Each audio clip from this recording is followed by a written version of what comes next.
Okay, so Worth Unlimited, agent update and sales track review. With whom do I start? We're reviewing from last week, but I just want to make sure we review the first 6 lessons of sales track because that is the journey that we're on right now.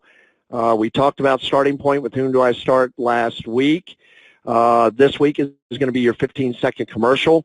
The use of qualifier and tie downs will be our next lesson. Your personal and or borrowed story will be the next lesson.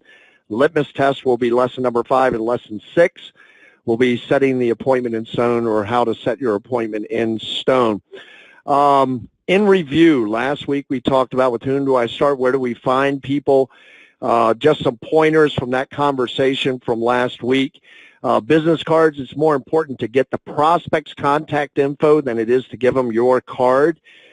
Even taking the individual's card, that is perfectly fine, but I would suggest in conversation we've moved into, the cellular world. We could almost call it the fast food world. Everybody wants things now, quickly.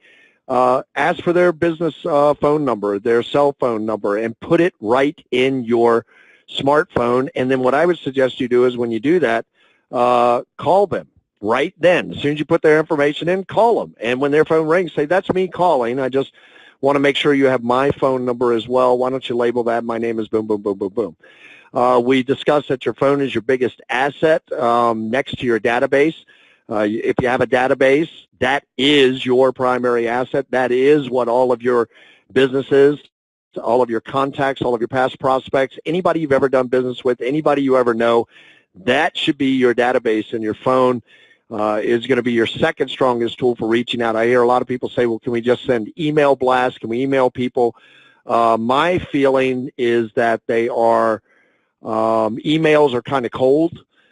People have become really numb to receiving emails. If you really want to get good traction, use your telephone. Follow up, follow up, follow up. The fortune is in the follow-up. Anybody that's ever been in sales at any time knows that it takes about 8 follow-ups with one individual on the average just to get a little bit of traction. We went over some numbers regarding follow-up at the beginning of this year, and it was to get 80% traction from your prospects, you have to follow up over 15 times with each individual. So just because you don't get somebody the first time, don't stop following up. Stay on top of them. You get somebody's business cards, stay on top of them until you actually have a conversation with them. Stay on top of them until you have a meeting with them. The fortune is in the follow-up. All people you meet need to be added to your back-to-business, back-to-basis list. That's your database, because your database is the gold. So anybody you know, any acquaintances, any people that are close personal friends, family members, people you work with, associates, and anybody you meet new, that should be how you're building your database. You need a place to organize contact info, what you talked about, and what your next point of contact is going to be. Track where you are in the process. This is very important. And use an activity worksheet. This is a copy of the activity worksheet that I have a copy of that I can send to you. You would have to reach out to me directly via email, and at the end of the presentation I will put my email up, but you will have to request this activity worksheet directly from me. I've looked at trying to do it through agent support, and it's just it's too convoluted because there's too many different system programs out there. What I am going to send you is an Excel spreadsheet. So if you do not have Excel on your Apple, it will not run. I do not have an alternative at this moment. If you're working with just a standard PC, it will run on your PC. Now, many of you know, like down here at the bottom, you can see the tabs: client, agent, both prospects, point system, weekly conversion rate. You will have these 2 tabs. You will have this information down here, and you can retitle the months down here at the bottom just by right-clicking onto these. But the next worksheet I'm going to show you is just listed under one of those tabs, and this is your activity or your goal worksheet. So if I send you the worksheet, it will have all of those tabs. Make sure you look at the tabs, and that will move you forward into the process. It is I cannot stress how important it is for you to have a tracking sheet for you to have an activity worksheet, to have a way to track this information, track your progress. And between you and I, if you are a leader in the field and you recruited somebody else, you need to stay on top of them. I would make sure they have this activity worksheet, and I would do a weekly scrum with those new agents that come in, and even your old agents that maybe haven't seen a lot of great activity, and get your people on an activity worksheet, have a weekly scrum, and hold them accountable to what they did for the past week, and then right there in that conversation, have them set goals for the following week. How many calls are they going to make? How many of those are they going to try to convert? What are they going to do moving forward? The greatest success we ever saw in this company was when people that were recruiting other people stayed on top of those people for about 30 days. And they held them accountable every week. They trained them. They showed them how to run an analysis. This really brings a sense of unity. So if you're recruiting people into the company, please take the time to review the tools in the back office, to get them on an activity worksheet, to set some goals in a weekly conversation. Doesn't have to be a long conversation. It can be as short as, how was your week? This is how my week was. Let's look at the goals you set last week, and where did you end up on those? Okay, so for next week, what you never want to do is work down. In other words, if you set a goal for 10 calls and they only made 7, then for the next week, keep that goal at 10, because that's their goal, to hit 10 calls, and show a little bit of pressure to them. Look, I really need you to make 10 calls, but they should be making about 150 calls a week, just to put this in perspective. 10 calls a week, 10 phone calls a week, that's nothing. That's 2 phone calls a day, 5 days a week. So set the goals that are realistic and attainable. If you fall short of that goal, do not bring the goal down. Just try to hit the goal. Now, if you exceed the goal or you hit the goal, the next week you should increase the goals across the board. And this keeps people continually pushing forward and moving forward into this area. Randy says to me, let me see what Randy has to say here. Doesn't calling someone 8+ time cause them to feel badgered? How long do you wait between calls if you only ever get their voicemail? Well, first thing is, if you get their voicemail, don't leave a voicemail. They're not going to know you're called. They're just going to see the number. If you want to leave a voicemail, make sure it's a very short voicemail. And a very short voicemail would be, hey, this is Randy. I met you at so-and-so. Please give me a call. Hey, this is Randy. I'm wondering, is your house paid for? Hey, this is Randy. I'm wondering, make it short and to the point. Randy, yes, some people are going to feel badgered. Some people are going to see that you are persistent. The facts are the facts. When we say that it takes 15+ touch bases with somebody to get them to move forward, to get 80% response from your prospects, that is a national number. That's not a number we came up with. This is a training number. If all you're ever getting is the voicemail, then yeah, I'd probably wait. I'm not saying call them every single day, Randy. Use a little bit of common sense when it comes to reaching out to these prospects. Maybe call them on a Monday, and if you don't hear from them Monday or Tuesday or Wednesday, maybe call them again on a Thursday. Use your discretion. Use your judgment. There is nothing that is cut and dry in stone that this is how long you need to wait between contacts. Me personally, I don't like leaving voicemails, because then they associate the phone number with the voicemail, and they go, oh, it's that guy, and they see the number come up, and they don't pick it up. But if you never leave a voicemail and they keep seeing the number come up, curiosity is going to kill the cat. Eventually, they're going to pick up the phone. The other thing is, if you identified with the client or the prospect when you met them and said, look, I'm going to be calling you because I want to send you a couple videos that you can watch. I'm going to call you right now, so you have my phone number. Why don't you put my name in your phone? And then, Randy, when you call them, your name is going to pop up that it's Randy that's making the phone call. And you're really going to know. That could be a good judge of your conversations. If everybody you're telling you is, yeah, give me a call, I'm real interested, and you have 10 people that you've met over the course of a week, and you call all 10 and none of them pick up and none of them return your calls, then your pitch is not as good as you think it is. And I'm not picking on you. I'm just using you, Randy, because of the comment that you made. You literally, if you meet 5 people, 2.5 of those people, so we'll say 3, 2.5 to 3 of those people, if you meet 5 people in a week, 2.5 to 3 of those people should return your call on the second or third reach out because they've already met you. The other 2 or 3 may be the ones that you have to try to contact over the course of 2 weeks or so. But the other thing you want to know is if you're trying to recruit somebody, whether it's for the product or whether it's to sell the product, their responsiveness is an indicator to their interest level as well. But, you know, people can get busy, things can happen. So let that be your meter and be your judge that there is nothing that is really cut and dry in stone where this is concerned, but that follow-up is what is absolutely essential. If you do not have these activity worksheets, again, at the end of the presentation, I'm going to show my email, and please feel free to shoot that email over to me. I got another one here. It says Bob from, Brad says, Bob, from 1 to 10, how important would it be? I don't know why you're using the word Bob. My name is Mac. Bob, from 1 to 10, how important would it be able to pay off your home in 7 to 11 years? Would this be a good line to use? Brad, you know, the lines, we go over these. That's really not what we're discussing this evening, so to speak. But, you know, some people don't care about paying off their home.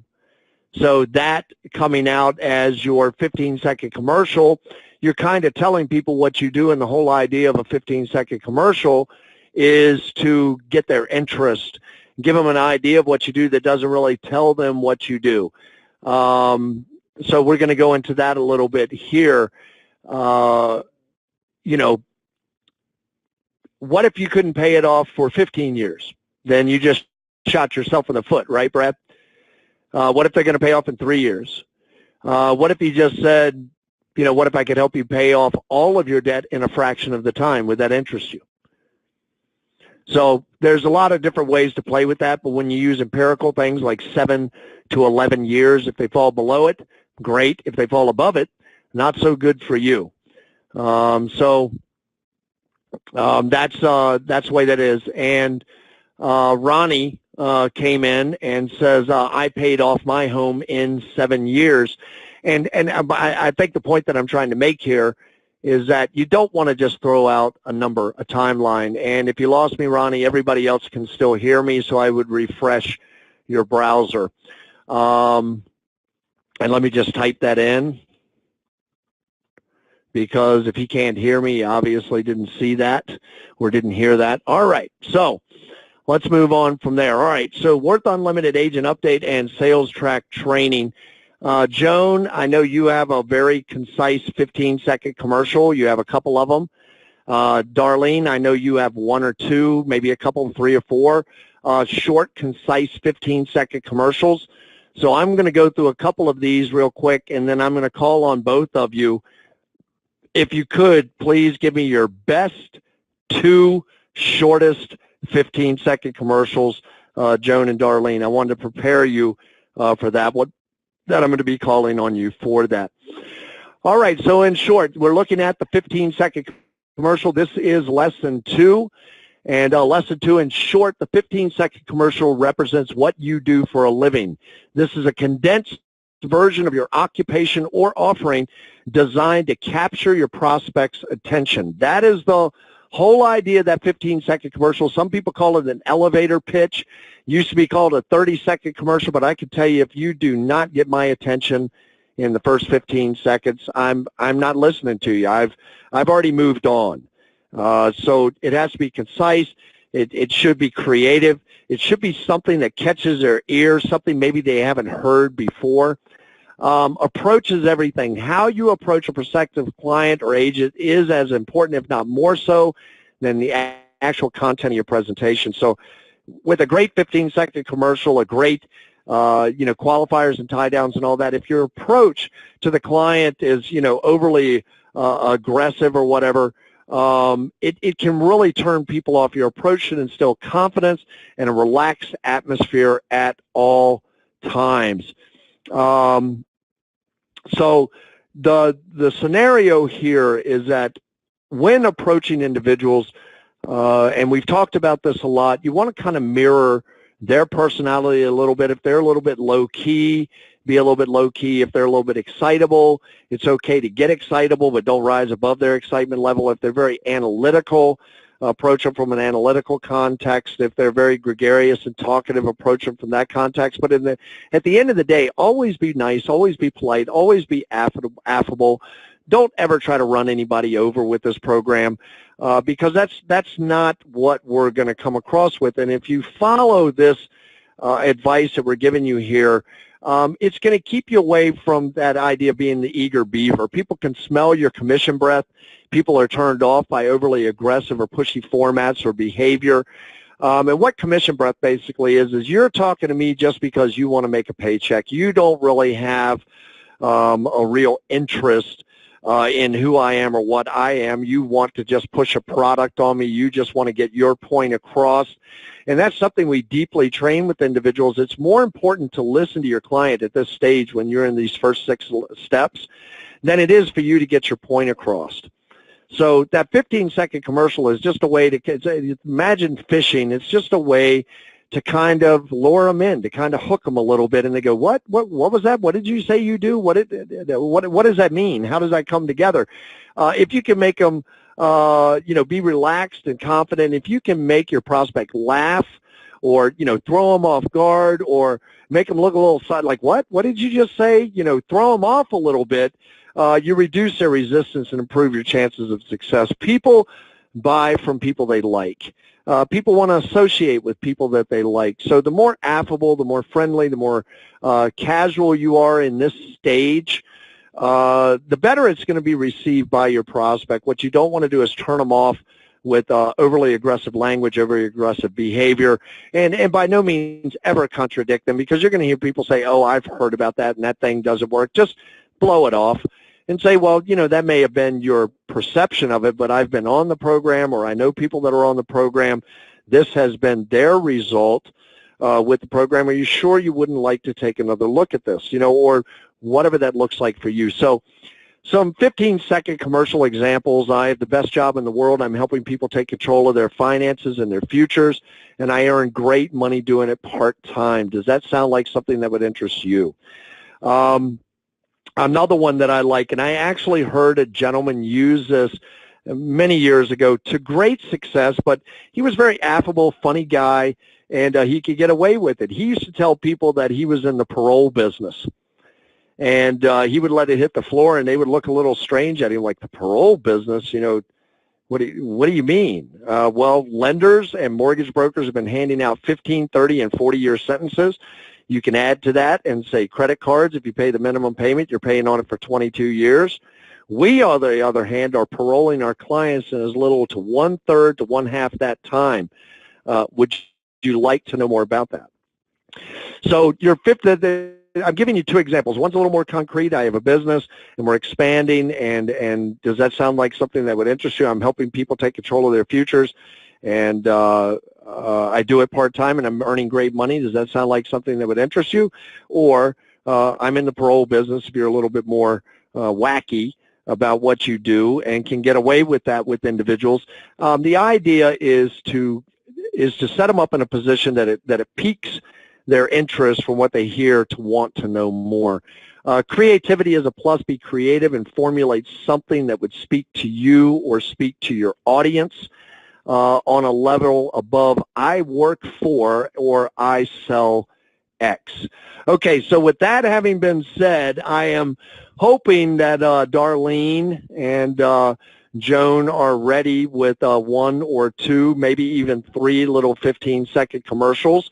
And then that's what we want to hear in this piece. And then at the very end, I'm going to go back to Darlene and Joan for some commentary. So I'm going to go to Dr. Joan Hackenstad right now. And let me find Dr. Joan on here. And there she is. And so, Dr. Joan, how are you doing this evening? Hi there. I am doing well. How are you? I am doing very well. You're kind of fading in just a little bit. You're fading in and out. Just there you go. Now you're strong. Now you're in. So, Dr. Joan, I know that you've had good traction with the 15-second commercial. I know you're an avid believer in the 6 basic steps or the 6 lessons of sales track. And so, could you just share maybe 2 little 15-second commercials? If you have more, you can share those. That you've seen some traction or that you think are creative or that maybe other people could identify with? Absolutely. The first one is how I learned how to do the 15-second commercials, because this is meant to be a response to what do you do for a living. So I was always told to follow the guideline of, well, you know how, identify a problem, well, and show how you resolve it. You know how, identify a problem, well, show how you resolve it. So one of the more common ones that I typically use is, well, you know how most people spend most of their life in debt, paying on things like mortgages and credit cards, student loans, auto loans, things like that for what seems like forever? Well, I show people how to beat the banks at their own game and pay off those loans as quickly as possible. So that's one of the ones that I will use. Now, I do believe that you need to have multiple ones in case you're in different situations or different scenarios. I also love to do the 3-foot rule. But in the 3-foot rule, I'm going to start a casual conversation. It doesn't matter what we're talking about. I could be talking about the magazine cover if I'm in a really long line at the grocery store. I could be talking about the baseball game if I'm at the park with my son. And I'll often ask a series of 4 questions to get to my commercial. So I'll ask them, gosh, do you own any real estate around here? How much time do you have left on that debt? Don't you hate how much money you're going to give away to the banks? Have you ever heard of the Worth Count program? So I asked those 4 series of questions, and quite frankly, the last question, have you heard about the Worth Count program? Honestly, I don't really care what the response is. It could be yes, it could be no. I'm going to follow it up with, well, the Worth Count program is a web-based financial GPS. It looks at income, debt, and monthly expenses, and it mathematically finds the fastest way for one to pay off their loans. It then shows them step by step, turn by turn, exactly how to do just that. Become debt-free in the shortest time frame possible. For example, my husband, Eric, and I, we're set to have our 29-year mortgage paid off in only 9.1 years. We're saving over $327,000 in interest and almost 20 years of payments. And we did this without refinancing. Our monthly payments remained the same, and there was no change in our monthly budget. Would you like to see if you qualify? Awesome. So again, I just guide them using those 4 questions and lead that into the Worth Account. Have you heard about the Worth Account program? Okay, so give us that format. You know how, boom, and give us that format one more time before you jump off. Absolutely. You know how, blank. Identify a problem. Look in your local community. What's unusual or what's specific to your community? As example, and then you would do, well, and how you solve that problem. Another example is in Las Vegas. A lot of the houses are still upside down, meaning they owe more than what their properties are worth. So if I were still living in Las Vegas, I would say something to the effect of, well, you know how most of us here in Vegas, in the Vegas Valley, are upside down on our mortgages? Well, I show people how to create or build equity in the shortest time frame possible. So, well, you know how. I'm sorry, you know how, identify problem. Well, I show how you provide a solution. Fantastic. Thank you so much, Dr. Joan, and we'll be coming back to you at the very end of the presentation. Let's go over to Darlene here real quick, and let's get Darlene. Darlene, how are you doing this evening? I'm well. How are you, Matt? Oh, doing just wonderfully. Just sitting here on a beautiful summer evening. Got the sun coming through the window while I'm doing the presentation, and so glad you could make it on the call. And thank you so much for the meetings, the live meetings that you're going to be running in August. And so, Darlene, I know as well that you're an avid believer in the basic 6 lessons of sales track. And I've actually heard you deliver some 15-second commercials to people before. So can you give us your best 2 or 3 15-second commercials that maybe some people could use? And this is a recorded presentation, so people on the call, you can go back and listen to these 15-second commercials. You could go back and listen to this presentation. It'll probably be posted tomorrow or Wednesday. So everybody, Ms. Darlene Preston. Well, first of all, as you said, give a couple of your best ones. I don't know if these are the best ones, but I do use them depending on the situation. You mentioned talkative. Yep. If a person is a talkative person, I may just pick that up and somehow jump into that conversation and just say, let me ask you a question. Do you like talking with people? Do you like talking on the telephone? Or do you like, whatever the situation is, do you like doing this? And usually if they're talkative, they'll say, yeah, I like to talk. Well, let me tell you, I have a way that you can earn some extra money by helping people and just sharing information. Sound good? And then I always ask for their number. What's a good way of getting in touch with you? Is this your cell phone? Okay, great. You know what? Why don't you give me an email and I'll send you something. And right, awesome. I do it that way. The other thing is my 2 second is 2 seconds, because if I'm in a meeting, I'll say something like, well, I introduce myself. Hi, I'm Darlene, and what I do is I talk about your two favorite subjects, debt and death, and usually get a chuckle when they do that. And I said, and what I'm doing right now is collecting business cards. And I don't even get into much of what the product is and what we're doing. I get people asking me, what exactly do you talk about with debt? And then the conversation will continue. So I keep that, like I said, real short on that. And I've gotten so many business cards. I mean, so many business cards that I'm able to follow up. Something else might be, who do you, I'm really excited about this program I'm doing, and I'd love to share it. I'm looking for people that may want to get rid of some debt. Do you know anyone who might want to get rid of some debt? And they may say to me, I'd love to do that. Oh, great. Do you know of other people that might want to do that? Yep, I know a bunch of people. What did I do right there? I talked about them getting out of debt as well as them possibly being an agent. So those are the ones that I've been using, and it does specifically depend on the situation. 3-foot rule, there's no such thing as 3 in my book. If a person has a good ad, you can actually see people that know people and are sociable and all that, and you can gravitate towards them. You have to make the difference on making things happen. Okay. The focused, disciplined actions that you need to take. So I'm very short in the one. I don't go into a lot of detail. Tell me more. I'll usually say something like, I would love to. I get the numbers and the email, and I'll say, I would love to tell you I'm running to a meeting, but I'll be glad to call you back. Will this afternoon at 4 be good for you? And I try to get that time right then and there for them. But really, when you talk about these elevated speeches and all that, don't overcomplicate it. And I don't even really talk about the company. Okay, so let me do this real quick, Darlene. So I first meet you and I ask you just blatantly, what do you do for a living? Give me your 15-second commercial. What do you do for a living? I show people how to erase debt and live their dreams. There you go. Beautiful 15-second. Give me one more of those. Darlene, what do you do for a living? I don't know. See, so everybody on the call knows that we don't rehearse these, and that's exactly what I want you to get across, because many times you just have to think out of the box. Ask me the question, Darlene. Okay. What do you do for a living, Matt? I've been helping people realize that they have greater potential than what they think they have and how to turn that into money. Really? Yes, I do. Would you like to know more about that, Darlene? Yeah. See, there's so many different ways you can go. It just depends on your audience. It depends on the individual. It depends on the circumstance.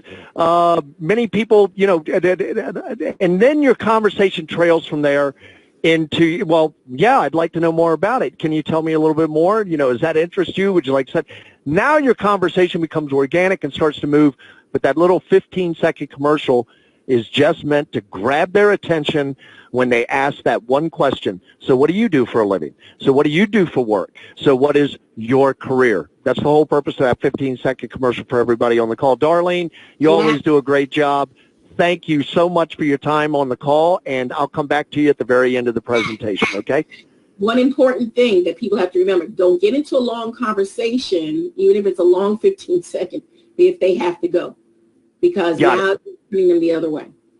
Yep, no worries at all. All right, everybody, I'm going to go ahead and pop her on hold here, and we'll come right back at the very end and allow Joan and Darlene an opportunity to kind of close out with you. All righty, so the one thing that we do know is creativity is a plus. This is your way of saying, you know, if the creative juices just aren't flowing right now, feel free to use one of the examples. The previous examples are ones we just went over.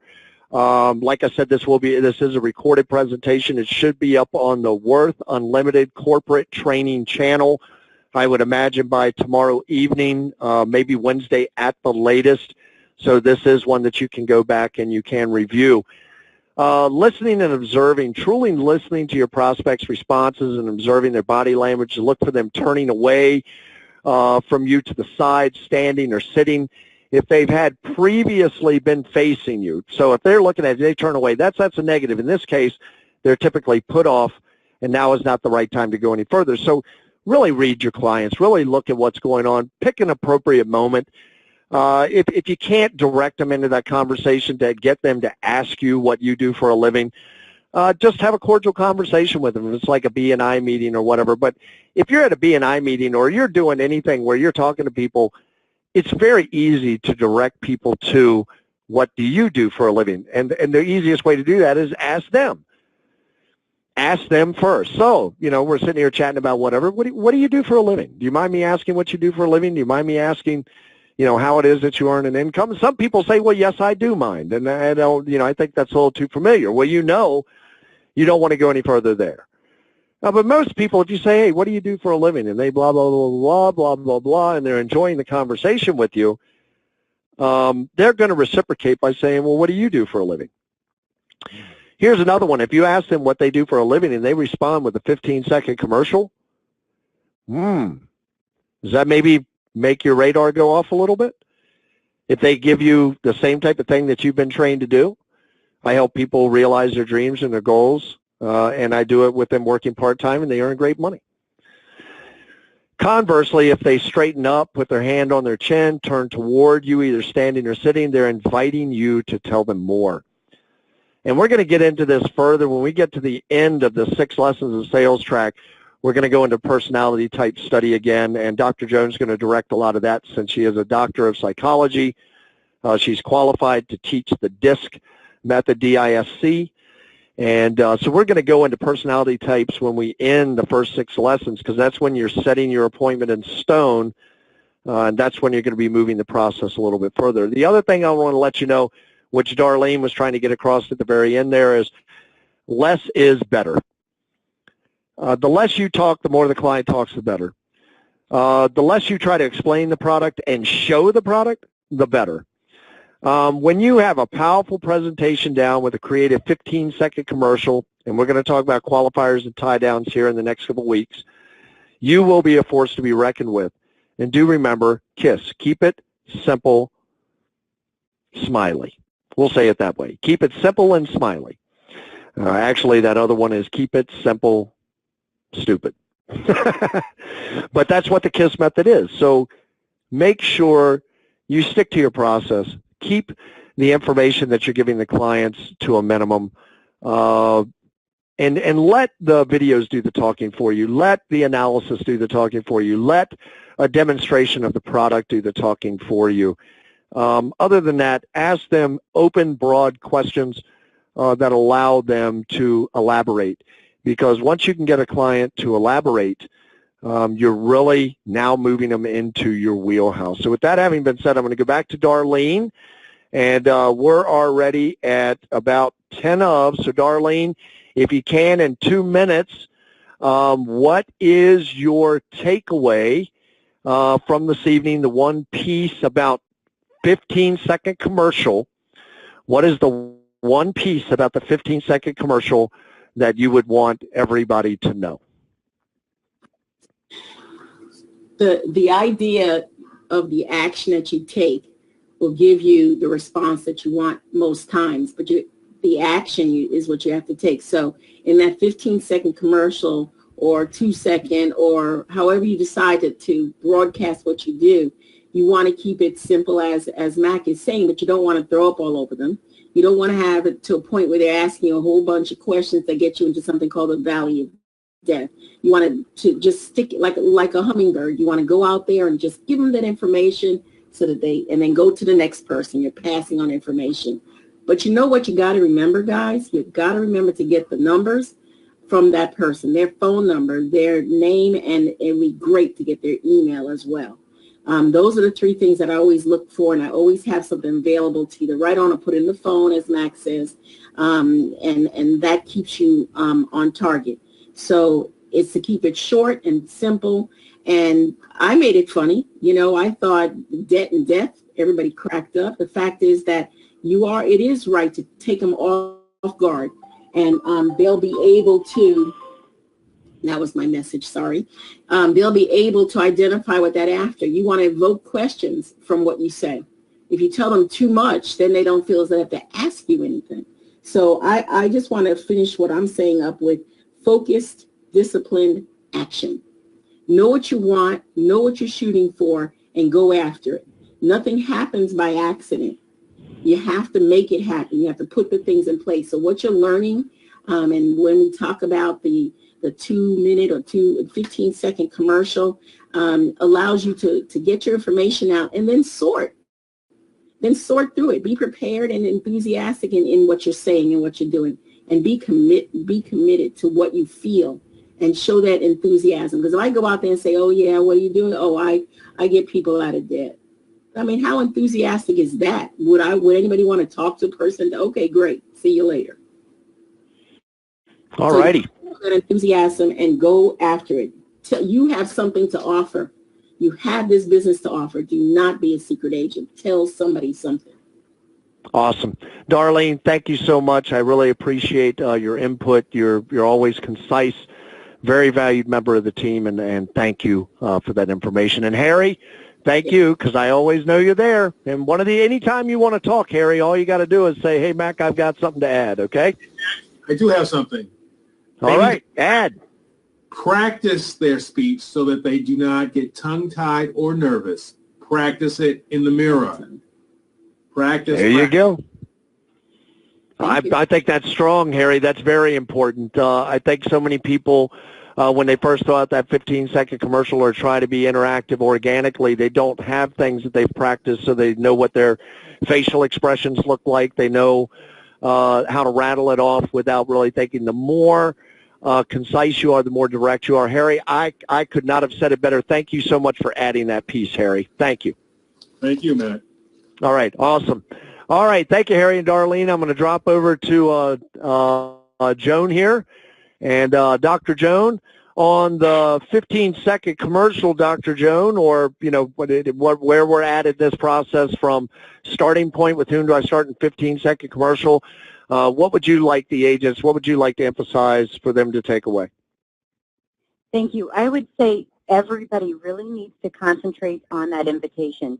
It is absolutely critical to have this commercial down and, quite frankly, to have multiple commercials. Don't just have one. You need to have something creative for different areas. If you have a specific target market, what's important to that person in that target market? Come up with a commercial accordingly. What would you say to your friends and family? What would you say if you were getting really good service at a restaurant? What would you say in different scenarios? And then, as Harry just said, practice. Practice, practice, practice. Now, I do like the idea of practicing in front of the mirror. I would also suggest that you practice on your friends and family. Get feedback. You're going to find that, believe it or not, you think you're having a very short commercial, but oftentimes we're turning into a fire hydrant that just turned on, and you're exploding over everybody. So really watch the person with whom you're speaking to identify, are they getting that glossy look like, oh my goodness gracious, I'm boring them to death? Because you might be turning into a fire hydrant if they are. So just be super careful, practice on friends and family, and ask for feedback. Make sure it's concise, exciting, passion. Make sure you have that passion in there. And remember, you do have about 8 seconds to really make a strong impression on somebody. So that commercial is not just about what you say, but it's how you say what you say. Have a firm handshake. Make sure you're making eye contact. Stand straight. Make sure that your posture is looking good. Your head is up, that you're not fidgeting with your fingers. Make sure that you are presenting well. Play all of your aces at all times. And just have fun with it. I think we keep talking about that, and you should have fun with it. And guess what? You're going to mess it up. We all mess it up, and that's okay. Sometimes the best things and the best successes come from our failures. They come from our mistakes, so don't be afraid to make the mistake. You do have to get out there. You do have to start that conversation, and I'm so very proud of Pamela. She started about how uncomfortable she was talking to other people, and yet she started that conversation that matters. She started that commercial. And I just want to remind everybody, life begins at the end of your comfort zone. So make sure that you take the time to lean into that discomfort and start that conversation that matters. In fact, I want to challenge everybody to come up with about 2 commercials over the course of the next week. And then a third one is going to be kind of hard. My third challenge to everybody would be come up with a 7-word response to what you do for a living. Not a true 15 seconds, but a 7-word response to what you do for a living. You want to make sure you have emotionally trigger words like frustrated, overwhelmed, something like that. You want to have those words in there in 7 words or less that are going to really capture that person's attention. So come up with 3 over the course of the next week. 2 that you can use in general situations, 2 different situations, and then 1 7-word response to what do you do for a living. It's that important. And again, great job, Pamela. Great job. Keep up the good work. Awesome. Joan, Dr. Joan, thank you so much for that. You always have great insight, and I love what both, the kind of the undertone, both Darlene and Joan's message for the agents this evening, which was get out of your comfort zone. Start the conversations that matter. Allow it to be organic. Don't be afraid to fail. Don't be afraid to mess it up. And Dr. Joan, just thank you so much. And Eric, I know he's probably somewhere there in the background. And just thank him for always lending you to us on Monday evenings, and just the support that he gives you. It's such an integral part of your success as well. So once again, thank you so much. And I love the fact that you said, don't be afraid to fail. Don't be afraid of the word no, because what a beautiful segue into my closing. Above all, don't be afraid to mess up or stumble, and don't be afraid of the word no.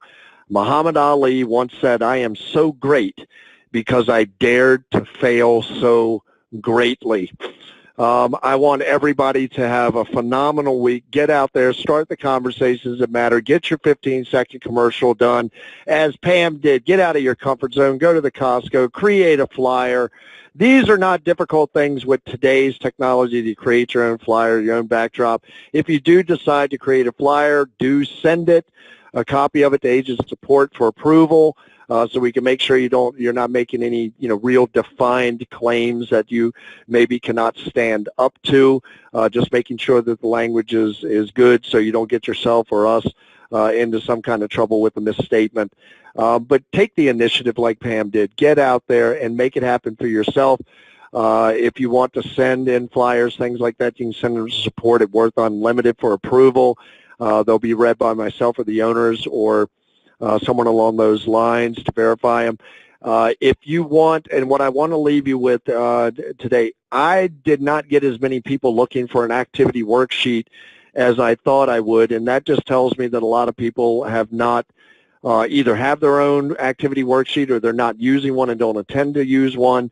If you would like that activity worksheet, I can tell you it will make an absolute difference in your business. I've used one all of my career. I know Joan has used one all of her career. I know Darlene has used one all of her career. And just about anybody that I've ever seen truly successful in sales has an activity and a tracking sheet, so they know how much activity they did in the week, how much they've done in the month, how many conversions they're getting, how many people they need to speak to get those conversions. It really kind of teaches you how many people you need to get in front of just to get an appointment. So how many appointments do you need to actually get a sale? This is how you will build your business. This is how you attract. Get out there, talk to the people, have the conversations that matter. So let's get out there and do it big. Let's get out there and do it right. But at the very least, let's get out there and do something big right now. This is Max Saunders saying bye-bye for now.